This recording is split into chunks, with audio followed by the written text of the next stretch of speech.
തേഞ്ഞിപ്പലം നീരോൽപ്പാടം ഭാഗത്ത് വെച്ച് വൈദ്യുതി ലൈനിൽ നിന്നും ഷോക്കേറ്റ് വീണ് ഗുരുതരമായ പരിക്കുകളോടെ ആശുപത്രിയിലെത്തിച്ച യുവാവ് മരിച്ചു.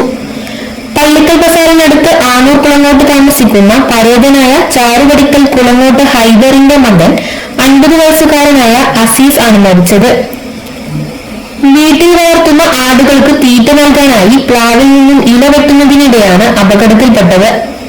മരത്തിന്റെ കമ്പ് വൈദ്യുതി ലൈനിൽ തട്ടിയതോടെ ഷോക്കേറ്റ് അസീസ് മതിലിൽ തലയിടിച്ചു വീഴുകയായിരുന്നു.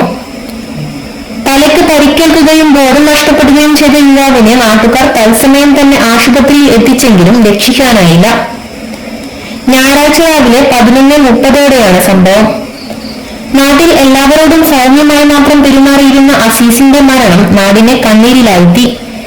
അസീസിന്റെ ചേതനയേറ്റ ശരീരം അവസാനമായെന്ന് കാണാനും ആദരാഞ്ജലികൾ അർപ്പിക്കാനും ജാതിമത രാഷ്ട്രീയ ഭേദമന്യേ ആയിരങ്ങളാണ് എത്തിയത്.